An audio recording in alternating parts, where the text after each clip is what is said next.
बिस्मिल्लाहिर्रहमानिर्रहीम। अल्लाहुम्मा सल्लि अला मुहम्मद व आलि मुहम्मद। सैन ज़हरा सलामुल्लाहि अलैहा जी घर जी फ़ज़ीलत ऐं मंज़िलत खे सम्झण जे लाइ असांखे क़ुरान मजीद जी हिन आयत ॾांहुं ॾिसणो पवंदो। सूरह मुबारक नूर आयत नंबर 36 में अल्लाह साईं फरमाइनि था, फ़ी बुयूतिन अज़िनल्लाहु अन तुरफ़अ व युज़करा फ़ीहा इस्मुहु युसब्बिहु लहू फ़ीहा बिलग़ुदुव्वि वल आसाल। तो उहे अहिड़नि घरनि में आहिनि जन जी ताज़ीम जो अल्लाह हुकुम ॾिनो आहे ऐं इन जो बि त उन में उनजो नालो खणनि ऐं उहे उन्हनि घरनि में सुबुह ऐं शाम अल्लाह जी तस्बीह कनि था। ही कहिड़ा मुक़द्दस घर आहिनि, ही कहिड़ा पाकीज़ा घर आहिनि जन जी ताज़ीम ऐं तकरीम जो अल्लाह साईं हुकुम ॾेई रहियो आहे।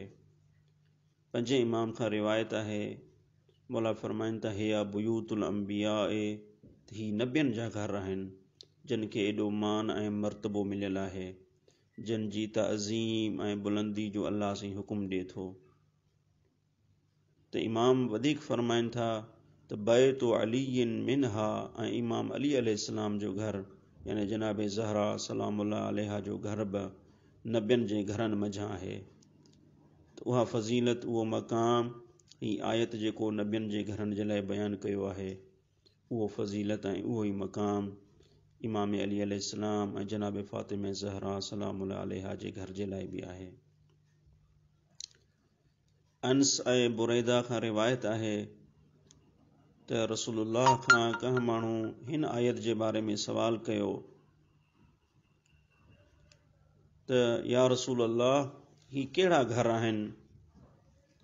पाण करीम फरमाइनि पिया, बुयूतुल अंबिया, ही नबियनि जा घर आहिनि जन जी फ़ज़ीलत ऐं मर्तबे जो अल्लाह साईं हुकुम ॾिनो आहे।